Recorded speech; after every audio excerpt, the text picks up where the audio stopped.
সিনেমার শুরু হয় আমাদের হিরোকে দেখিয়ে। তার নাম রক। সে একজন বুদ্ধিমানী ও শক্তিশালী মানুষ এবং একজন ইউএস নেভি অফিসার। আজ সে অনেকদিন পরে নিজের বাড়িতে ফিরে এসেছে, যেটা ছিল একটা আইল্যান্ডের উপরে।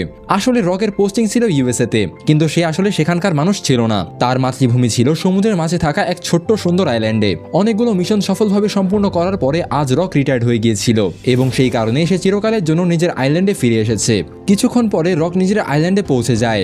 অনেকদিন ছুটি না পাওয়ার কারণে সে পুরো 10 বছর পর নিজের বাড়িতে ফিরে এসেছে। এই 10 বছরে আইল্যান্ডে অনেক পরিবর্তন হয়ে গিয়েছিল। সেখানে একটি অনেক বড় ফ্যাক্টরি ছিল, যেখানে আইল্যান্ডের বেশিরভাগ মানুষ কাজ করত, কিন্তু সেটা কোনো কারণে বন্ধ হয়ে গিয়েছিল। এই ফ্যাক্টরির সাথে রকের ছোটবেলার অনেক স্মৃতি জড়িয়েছিল, তাই এটাকে বন্ধ দেখে সে অনেক ইমোশনাল হয়ে পড়ে। সেখান থেকে রক নিজের বাড়ির দিকে যাচ্ছিল, ঠিক তখনই শহরের ইন্সপেক্টর সেখানে চলে আসে। সে রককে দেখে চিনে ফেলে, কারণ নেভিতে থাকার কারণে আইল্যান্ডের প্রায় সবাই রককে চিনত। ইন্সপেক্টর তার সাথে হাই হ্যালো করে এবং তাকে নিজের গাড়িতে করে বাড়িতে পৌঁছে দেওয়ার কথা বলে। রক প্রথমে না করলেও পরে রাজি হয়ে যায়। খুব দ্রুতই তারা রকের বাড়িতে পৌঁছে যায়। রকের বাড়িটা ছিল অনেক বড় জায়গার মধ্যে অ্যাপার্টমেন্ট টাইপ করে বানানো। রক ছাড়াও তার পরিবারে আরো 4 জন লোক ছিল। তার বাবার নাম অ্যান্থনি, তিনি সরকারি চাকরি থেকে রিটায়ার্ড হয়ে গিয়েছেন। তার মা, যিনি একজন হাউসওয়াইফ, তার বড় বোন এলিসা, যে এই আইল্যান্ডের একটা দোকানে কাজ করে, আর ছিল তার বোনের ছেলে জয়, যার বয়স মাত্র 14 এবং সে পড়াশোনা করত। এদিকে এত বছর পর রককে ফিরে পেয়ে পরিবারের সবাই অনেক খুশি হয়ে যায়। আসলে এলিসার স্বামী মারা গিয়েছিল, সেই কারণে সে তার বাবা মার সাথেই থাকতো। রাতে রক পরিবারের সাথে বসে ডিনার করছিল, তখন এলিসার ছেলে জয় সেখানে আসে এবং রকের সাথে খুবই বেয়াদবি করতে শুরু করে। আসলে জয় ছিল খুবই দুষ্টু একটা ছেলে এবং সে কারো কথাই শুনতো না। তাছাড়া রকের বাড়িতে জায়গা অনেক কম ছিল, তাই রক না থাকায় জয় রকের রুমে থাকতো। কিন্তু রক ফিরে আসার পর জয় ভাবতে থাকে যে এখন রক তার কাছ থেকে রুম নিয়ে নেবে।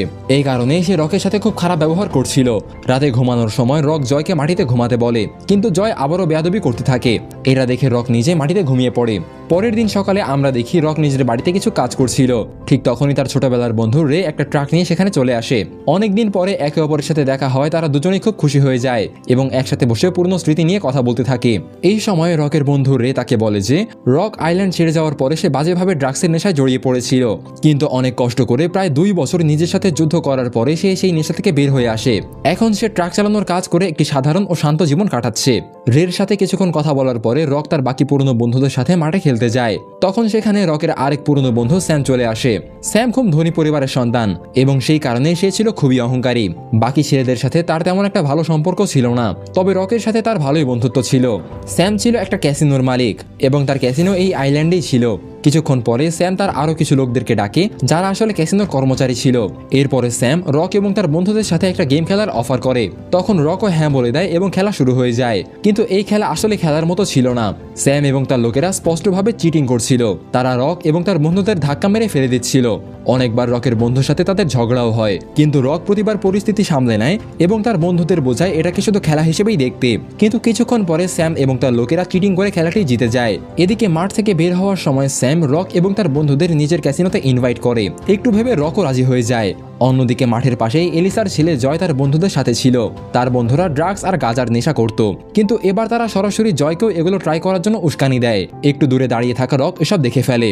কিছুক্ষণ পরে রক জয়ের সাথে এই ব্যাপারে কথা বলে এবং তাকে নেশাখোর বন্ধুদের থেকে একটু দূরে থাকতে বলে, কিন্তু জয় এখানেও তার সাথে বেয়াদবি করে এবং তার কথা ইগনোর করে সেখান থেকে চলে যায়। রাতে রক যখন তার বন্ধুদের সাথে ক্যাসিনোতে পৌঁছায়, তখন সে দেখে ক্যাসিনোটা অনেক বড় এবং পুরো ভর্তি। আসলে স্যাম এই ক্যাসিনোটাকে খুব সুন্দর করে বানিয়েছিল। তার উপরে সে সেখানে অনেক মেয়ের ব্যবস্থাও রেখেছিল। এই কারণে আইল্যান্ডের বেশিরভাগ মানুষ সেখানেই আসতো। স্যাম আগেই তার গার্ডদের রক এবং তার বন্ধুদের ব্যাপারে জানিয়ে রেখেছিল, তাই তারা ভেতরে ঢুকতেই গার্ডরা সঙ্গে সঙ্গে তাদের স্যামের কাছে নিয়ে যায়। স্যাম তাদের দেখে পরিষ্কারভাবে বলে যে আজকে ট্রিট আমার পক্ষ থেকে, সবাই যত ইচ্ছা এনজয় করো। এইটা শুনে রক এবং তার বন্ধুরা খুব খুশি হয়ে যায় এবং পুরোপুরি মজায় ডুবে যায়। তারা প্রচুর ড্রিঙ্ক করে এবং পাশাপাশি জুয়া খেলাও শুরু করে। এরপর রকের বন্ধুরা তাকে একটা ভিআইপি রুমে নিয়ে যায়। সেই রুমে একজন মেয়ে ড্যান্স করছিল এবং সেখানে শুধু একটা লোকই বসে সেটা দেখছিল। শুরুতে রকও এই পরিবেশটা এনজয় করছিল, কিন্তু হঠাৎ তার নজর পড়ে সেই মেয়েটির দিকে এবং সে তাকে চিনে ফেলে। আসলে সেই মেয়েটি ছিল তারই স্কুল ফ্রেন্ড নিকোল। কিছুক্ষণ পরে নিকোলও রককে চিনে ফেলে এবং লজ্জায় সেখান থেকে চলে যায়। কিছুক্ষণ পরে রক আবার তার বন্ধুদের কাছে ফিরে আসে। রকের জুয়ার শখ ছিল, তাই সেও টাকা লাগায়। কিন্তু হঠাৎ তার একটা গড়বড় মনে হয়। সে লক্ষ্য করে এখানে চিটিং হচ্ছে। এরপর সে ডিলারের সাথে এই বিষয় নিয়ে তর্ক করতে শুরু করে, কিন্তু ডিলার কিছুতেই সত্যি মানতে রাজি হচ্ছিল না। তখন রক সেখানে দাঁড়িয়ে থাকা সব খেলোয়াড়দের বড় বেট লাগাতে বলে এবং ডিলারের বাধা থাকা সত্ত্বেও সে নিজে গুটি ছুঁড়ে মারে। আর ঠিক যেই নাম্বার আসবে বলে সে ঠিক করেছিল ঠিক সেটাই আসে। এখন সবাই নিজেদের জেতা টাকা চাইতে শুরু করে। এটা দেখে ডিলার সঙ্গে সঙ্গে সিকিউরিটি ডেকে ফেলে। তখন রক ও সিকিউরিটিদের মধ্যে ফাইট শুরু হয়ে যায়। রকের বন্ধুরাও গার্ডদের আটকানোর চেষ্টা করছিল। রক নিজেও একটা রিটায়ার্ড নেভি অফিসার ছিল, তাই সে একাই অনেক শক্তভাবে ফাইট করছিল। কিন্তু ঠিক তখনই স্যামের main guard Benjamin electric shock দেওয়া স্টিক দিয়ে রককে অজ্ঞান করে দেয়। পরে যখন রকের জ্ঞান ফিরে আসে তখন সে নিজেকে অন্য এক জায়গায় গার্ডদের কাছে বন্দী অবস্থায় দেখতে পায়। এখানে প্রথমেই বেঞ্জামিন রকের গলা থেকে তার আর্মি ব্যাজ খুলে নেয়। এরপরে সে রককে মারতে যাচ্ছিল, কিন্তু পুরোপুরি অজ্ঞান না থাকায় রক উঠে সেখান থেকে পালানোর চেষ্টা করে। কিন্তু বেঞ্জামিন ছিল খুবই চালু লোক। সে সঙ্গে সঙ্গে ছুরি দিয়ে হামলা করে এবং রককে বাজেভাবে আহত করে। তারপরে সে তাকে রাস্তার পাশে ফেলে দিয়ে চলে যায়। তবুও রক তখনও বেঁচে ছিল। সে ওঠার চেষ্টা করে, ঠিক তখনই একটা ট্রাক ড্রাইভার তাকে দেখতে পায়। এর কিছু ঘন্টা পরে আমরা রককে হসপিটালে দেখতে পাই। প্রথমে তার অবস্থা খুবই সাংঘাতিক ছিল, কিন্তু সঠিক সময়ে হসপিটালে পৌঁছানোর কারণে তার জীবন বেঁচে যায়। এদিকে ইন্সপেক্টর রকের বাবা মা এবং ডক্টরের কাছে জিজ্ঞাসাবাদ করছিল, কিন্তু তার কথা বলার ধরন দেখে বোঝা যাচ্ছিল যে সে আসলে অপরাধী ধরার বদলে রককে ফাঁসানোর চেষ্টা করছে। আসলে সে ইন্সপেক্টর ভেতরে ভেতরে স্যামের সাথে হাত মিলিয়েছিল। পরবর্তী কয়েকদিনের মধ্যে রক সুস্থ হতে শুরু করে এবং সে নিজের বাড়িতে ফিরে যায়। আর এই বেড রেস্টের দিনগুলোতে জয়ের সাথে তার খুব ভালো একটা বন্ধুত্ব হয়ে যায়। অনেকদিন পরে এখন রক পুরোপুরি সুস্থ হয়ে গিয়েছিল। একদিন রক নিজের বাড়িতে কিছু কাজ করছিল, ঠিক তখনই স্যাম সেখানে চলে আসে।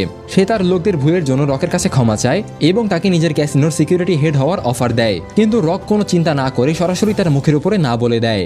এরপর স্যাম বিষয়টা সামলানোর জন্য ক্ষতিপূরণ হিসেবে টাকা অফার করে, কিন্তু রক সেই টাকাও ফিরিয়ে দেয় এবং পরিষ্কারভাবে বলে যে যাই হোক না কেন আমি তোমার ক্যাসিনো বন্ধ করিয়েই ছাড়বো। এরপর স্যাম সেখান থেকে চলে যায়। আসলে স্যাম ছিল খুবই অহংকারী মানুষ, তবে সে এটাও জানতো যে রক একজন নেভি অফিসার এবং সে সত্য পর্যন্ত পৌঁছাবেই। তাই সে রককে নিজের দিকে টানার চেষ্টা করছিল।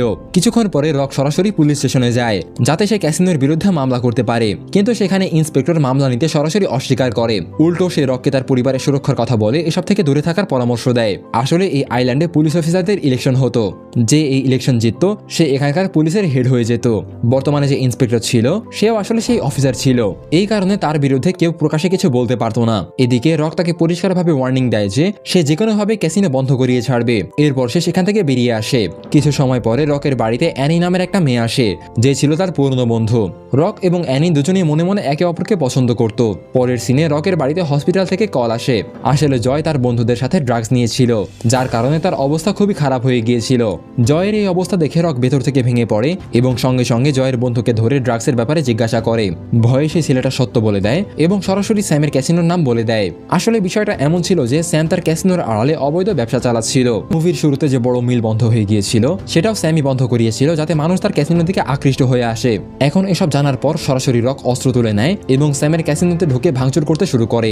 আগের মতোই স্যামের অনেক গার্ড তাকে আটকানোর চেষ্টা করে, কিন্তু রক তাদেরও মারধর করতে শুরু করে। কিন্তু ঠিক তখনই সেখানে বেঞ্জামিন এসে যায় এবং তাদের দুজনের মধ্যে ভয়ঙ্কর ফাইট শুরু হয়ে যায়। অনেকক্ষণ ধরে ফাইট চলার পর শেষ পর্যন্ত রকি তাকে মারধর করে নিচে ফেলে দেয়। শেষে সে তার কাছ থেকে নিজের রকেটটাও ফিরিয়ে নেয়। উপরে স্যামের অফিসে ওয়ান ওয়ে মিরর লাগানো ছিল, যার ফলে পেছনে দাঁড়িয়ে স্যাম রককে দেখছিল। কিন্তু রক সেই আয়না ভেঙে ফেলে। তখন স্যাম শুধু একটা লাইনে বলে যে এখন থেকে তোমার সাথে আমার আর কোনো বন্ধুত্বপূর্ণ সম্পর্ক নেই। কিছুক্ষণ পরে রক সেখান থেকে বের হয়ে নিজের বাড়ির দিকে যাচ্ছিল। ঠিক তখনই চারদিক থেকে পুলিশের গাড়ি তাকে ঘিরে ফেলে এবং তাকে অ্যারেস্ট করে নেয়। কয়েকদিন কেটে যায়। এরপর রক তার লয়ারের সাথে দেখা করে। লয়ার তাকে বোঝায় যে কেস অনেক শক্তিশালী, তাই যদি সে নিজের অপরাধ স্বীকার করে নেয় তাহলে তার শাস্তি কিছুটা কম হতে পারে। কিন্তু রক তা করতে সরাসরি অস্বীকার করে। আরো কয়েকদিন পর রকের কোর্টের হিয়ারিং শুরু হয়। কোর্টে স্যামের লয়ার বারবার রকের বিরুদ্ধে অভিযোগ আনছিল এবং সাক্ষী হিসেবে স্যামের ক্যাসিনো লোকদের একে একে হাজির করছিল। এতে ধীরে ধীরে পুরো কেস রকের বিরুদ্ধে চলে যাচ্ছে বলে মনে হচ্ছিল। এখানে একটা অদ্ভুত ব্যাপার ঘটছিল। রকের লয়ার না কোনো ভালো যুক্তি দিচ্ছিল, না কোনো উইটনেস হাজির করছিল। সে শুধু বারবার স্যামের দিকে তাকাচ্ছিল। আসলে স্যাম অনেক আগে তাকে কিনে ফেলেছিল। তবে রক কিছুক্ষণ সবকিছু লক্ষ্য করে পুরো ব্যাপারটা বুঝতে পারে। এরপরে সে সরাসরি দাঁড়িয়ে জজকে বলে যে সে নিজের কেস নিজেই লড়তে চায়। আর কিছুক্ষণ পরে জজের পারমিশন পেয়ে সে নিজের যুক্তি উপস্থাপন করা শুরু করে। বর্তমানে কেসের সিদ্ধান্ত নেওয়ার দায়িত্ব ছিল জজের উপরে, অর্থাৎ এই আইল্যান্ডের 10-12 জন মানুষের একটা টিমের উপরে। এবার রক বলতে শুরু করে, ক্যাসিনো আসার আগে এই আইল্যান্ড খুব শান্ত ছিল। মানুষ পরিশ্রম করত, বাচ্চারা স্বাধীনভাবে খেলাধুলা করত এবং সবকিছু স্বাভাবিক ছিল। কিন্তু এখন চারিদিকে ভয়ের পরিবেশ তৈরি হয়েছে এবং ছোট ছোট বাচ্চারাও ড্রাগের জালে জড়িয়ে পড়েছে। এরপরে সে বলে যদি তাকে এখান থেকে মুক্তি দেওয়া হয় তাহলে সে আগামী শেরিফ ইলেকশনে দাঁড়াবে এবং সেই ইলেকশন জিতে এই আইল্যান্ডটাকে আবার আগের মতো বানিয়ে দেবে। এদিকে তার এই কথাগুলো শুনে জুরি কিছুক্ষণ সময় নেয় এবং পরে তার রায় ঘোষণা করে। তারা বলে যে কাজ শেরিফের করা উচিত ছিল সেই কাজ রক করেছে, তাই তার বিরুদ্ধে কোনো অভিযোগ দাঁড়ায় না। এরপর তাকে মুক্ত করে দেওয়া হয়। এর কিছুদিন পরে শেরিফ ইলেকশন হয় এবং এবার রক সেই ইলেকশন জিতে যায়। যে রক এতদিনে পুলিশ অফিসার হয়ে গেছে। প্রথমে সে পুলিশ স্টেশনে যায়, কিন্তু সেখানে বেশিরভাগ অফিসার পুরনো শেরিফ এবং স্যামের সাথে জড়িয়েছিল। রক তাদের সবাইকে সাসপেন্ড করে দেয়। পরের দিন স্যাম তার গার্লফ্রেন্ডকে নিয়ে কোথাও যাচ্ছিল। ঠিক তখনই রাস্তার মাঝখানে রক তাকে থামিয়ে লাইসেন্স দেখতে চায়। শুরুতে স্যাম শান্ত ছিল, কিন্তু পরে অ্যাটিটিউড দেখিয়ে বলে তুমি শেরিফ হয়ে গেছো ঠিকই, কিন্তু এই শহর চলবে শুধু আমার কথাতেই। আর বেশি লাফানোর চেষ্টা করলে তোমার আর তোমার পরিবারকে শেষ করতে আমার সময় লাগবে না। স্যামের এই হুমকি শুনে রক কিছু না বলে তার গাড়ির পিছনে হেডলাইট ভেঙে ফেলে এবং বলে আগে নিজের হেডলাইট ঠিক করে নিও। কিন্তু আইল্যান্ডে ড্রাগসের সাপ্লাই দিন দিন বেড়েই চলছিল, তাই রক এই ড্রাগ নেটওয়ার্কের মূল পর্যন্ত পৌঁছাতে যাচ্ছিল। সেই কারণে সে প্রথমে রেকে ইন্সপেক্টর বানিয়ে নিজের সাথে নিয়ে নেয়। এরপর ধীরে ধীরে রক ড্রাগ সাপ্লায়ারদের ধরতে শুরু করে এবং একের পর এক সূত্র মিলিয়ে একদিন সে স্যামের মেইন গার্ড বেঞ্জামিন পর্যন্ত পৌঁছে যায়। এখানে বেঞ্জামিনকে ফাঁসানোর জন্য সার্চ করার সময় রে চুপি চুপি ড্রাগ বের করে তার পকেটে রেখে দেয় এবং তারপর তাকে অ্যারেস্ট করা হয়। বেঞ্জামিনের কাছে একটা নতুন মনস্টার ট্রাক ছিল, সেটাও সার্চ করার অজুহাতে রক এবং রে নিজেদের দখলে নিয়ে নেয় এবং ট্রাকের সব পার্ট কেটে গাড়িটিকে পুরো নষ্ট করে দেয়। রক শেরিফ হওয়ার পরে সেখানকার মানুষেরা তার কাজকর্মে অনেক বেশি খুশি ছিল, যার ফলে এখন স্যামের ক্যাসিনোতে লোকের ভিড় অনেক কমে গিয়েছিল। ধীরে ধীরে এভাবেই রক স্যামের ব্যবসা এবং তার লোকজনদের অনেক বড় ক্ষতি করতে শুরু করে। এখন রকের মনে হচ্ছিল স্যাম নিশ্চয়ই তার বা তার বাবা মার ক্ষতি করার চেষ্টা করবে, তাই সে তার মা বাবার খেয়াল রাখার জন্য রেকে নিজের বাড়িতে পাঠিয়ে দেয়। আর পুলিশ স্টেশনে বেঞ্জামিন বন্দী থাকায় রক সেখানেও থেকে যায়। এদিকে অ্যানি রকের জন্য খাবার নিয়ে পুলিশ স্টেশনে চলে আসে। আগেই বোঝা যাচ্ছিল যে তারা দুজনেই একে অপরকে পছন্দ করত, কিন্তু কেউ কাউকে প্রপোজ করতে পারছিল না। কিন্তু এবার তারা নিজেদের ফিলিংস আর কন্ট্রোল করতে পারেনি এবং একে অপরের প্রতি আরো বেশি আকৃষ্ট হয়ে পড়ে। রাত কেটে যায় এবং সকালে আমরা দেখি স্যাম তার লোকেদের পুলিশ স্টেশনে এবং রকের বাড়িতে পাঠিয়ে দিয়েছে। পুলিশ স্টেশনে পৌঁছে তারা প্রথমে রকের গাড়ি উড়িয়ে দেয়, কিন্তু বিস্ফোরণের শব্দে রক সঙ্গে সঙ্গে অ্যালার্ট হয়ে যায় এবং অ্যানিকে কভারের মধ্যে নিয়ে লুকিয়ে পড়ে। কিছুক্ষণের মধ্যে বাইরে থাকা 3-4 জন লোক মেশিন গান দিয়ে এলোপাথারি গুলি করতে শুরু করে। রকও পাল্টা ফায়ারিং করে তাদের আটকানোর চেষ্টা করে, কিন্তু তাদের কাছে ছিল মেশিন গান। অবিরাম ফায়ারিং এর কারণে ধীরে ধীরে পুরো পুলিশ স্টেশন ধ্বংস হতে শুরু করে। গুলির আক্রমণ এতটাই ভয়ঙ্কর ছিল যে গুলি দেয়াল ভেদ করে ভিতর পর্যন্ত চলে আসছিল। এখন এই গুলি থেকে বাঁচার জন্য রক মাটিতে একটা ছিদ্র করে অ্যানিকে সেখানে লুকিয়ে রাখে এবং নিজের সামনে এগিয়ে যায়। সে সরাসরি বেঞ্জামিনের কাছে পৌঁছে যায়। এদিকে বেঞ্জামিন নিজের জীবন বাঁচানোর জন্য চিৎকার করছিল, কিন্তু বাইরে থাকা হামলাকারীরা তাকে মারার জন্য সেদিকে গুলি চালাতে শুরু করে। এমন অবস্থায় বেঞ্জামিন বাধ্য হয়ে রকের কাছে তাকে বাঁচানোর অনুরোধ করে। রক এই সুযোগের ফায়দা তোলে এবং তার কাছে ড্রাগসের আসল গোপন আস্তানা সম্পর্কে জানতে চায়। তখন বাধ্য হয়ে বেঞ্জামিন বলে দেয় যে স্যাম একটা পুরনো কোম্পানিতে ড্রাগস তৈরি করছে। ডিল অনুযায়ী রক তাকে বাঁচানোর জন্য সেল খুলে দেয়, কিন্তু বেঞ্জামিন বাইরে বের হওয়ার জন্য দাঁড়াতেই তার গায়ে গুলি লাগে এবং সে সেখানেই মারা যায়। এই পুলিশ স্টেশনের নিচে একটা সুড়ঙ্গ ছিল। রক সেই সুড়ঙ্গের ভেতরে ঢুকে পড়ে আর অ্যানি আগে থেকে সেখান থেকে বের হয়ে গিয়েছিল। বাইরে থাকা হামলাকারীরা অনেকক্ষণ ফায়ারিং করার পরে থেমে যায় আর এই সুযোগে রক নিচ থেকে ফায়ার করে তাদের একজনকে মেরে ফেলে।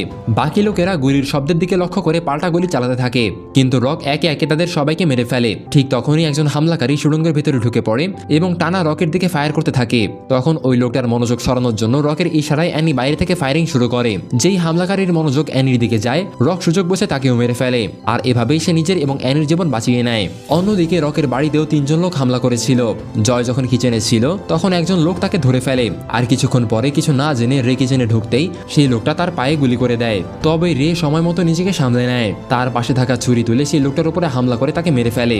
উপরে এলিসাকেও একজন লোক ধরে রেখেছিল এবং একই সাথে রকের মা বাবাকেও গান পয়েন্টে আটকে রাখা হয়েছিল।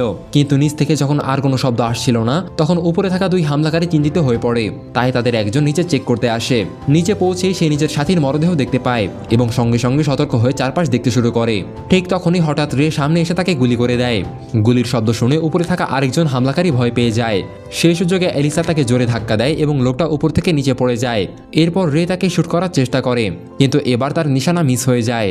এরপর কিছুক্ষণ পরে তাদের দুজনের মধ্যে সামনাসামনি ফায়ারিং চলতে থাকে, কিন্তু যখনই হামলাকারী তার গান রিলোড করতে যায় ঠিক তখনই রে দ্রুত তার উপরে হামলা করে বসে। এরপর দুজনের মধ্যে হাতাহাতি শুরু হয়ে যায় এবং কিছুক্ষণের মধ্যেই রে তাকেও মেরে ফেলে। কিছুক্ষণ পরে নিজের প্যারেন্টসদের দেখতে রকও সেখানে পৌঁছে যায়। সেখানে পৌঁছানোর পর যখন রে এবং রক কথা বলছিল ঠিক তখনই হঠাৎ সেই হামলাকারী আবার উঠে দাঁড়ায় এবং তাদের দিকে দিকে বন্দুক তাক করে, কিন্তু এবার সঠিক সময়ে রকের বাবা গুলি চালিয়ে তাকে মেরে ফেলে। এরপর রক বেঞ্জামিনের বলে দেওয়া সেই পুরনো কোম্পানিতে পৌঁছায়, যেখানে ড্রাগস তৈরি করার জন্য স্যাম পুরো একটা ল্যাবরেটরি বানিয়ে রেখেছিল। রক ভিতরে ঢুকতেই সেখানে স্যামের সাথে তার দেখা হয়ে যায়। আসলে স্যাম আগে থেকেই রককে ফাঁসানোর জন্য সেখানে ফাঁদ পেতে রেখেছিল, আর রক ভেতরে ঢুকতেই সে সেটাকে অ্যাক্টিভেট করে দেয়। তবে সময় মতো রক নিজেকে সামলে নেয় এবং নিচে পড়ে যাওয়া থেকে বেঁচে যায়। এরপর স্যাম তার উপরে হামলা করতে শুরু করে, কিন্তু রক তার হাত থেকে লাঠি টেনে নেয় এবং তারা দুজনেই নিচে পড়ে যায়। উপর থেকে পড়ার কারণে স্যামের তেমন বেশি আঘাত লাগে না, কিন্তু রকের পা গভীরভাবে কেটে যায়। সেই কারণে রক দ্রুত নিজেকে লুকিয়ে ফেলে। এদিকে স্যাম হাতে কুড়াল নিয়ে তাকে খুঁজতে শুরু করে। কিছুক্ষণ পরে তার নজর পড়ে রকের উপরে। তখন সে এক মুহূর্ত দেরি না করে রকের উপরে হামলা করে বসে। আহত হওয়ার পরেও রক তার আক্রমণ থেকে নিজেকে বাঁচাতে থাকে, আর আহত অবস্থায়ও সে পুরোপুরি অ্যাক্টিভ ছিল। শেষে সে পাল্টা আক্রমণ করে এবং শেষ পর্যন্ত স্যামকে মেরে ফেলে। গল্পের শেষে নিজের দেওয়া প্রতিজ্ঞা অনুযায়ী রক স্যামের ক্যাসিনোটাও সিল করে দেয়। তো বন্ধুরা, আজকের গল্প এখানেই শেষ। সিনেমাটি কেমন লাগলো সেটা অবশ্যই কমেন্ট করে জানাবেন, আর ভিডিওটি ভালো লাগলে একটা করে লাইক দিও। আর এমন অসাধারণ সিনেমার এক্সপ্লেনেশন দেখতে চাইলে চ্যানেলটিকে সাবস্ক্রাইব করে দিও। দেখা হবে পরের কোনো ভিডিওতে। ততক্ষণ পর্যন্ত টাটা, বাই বাই।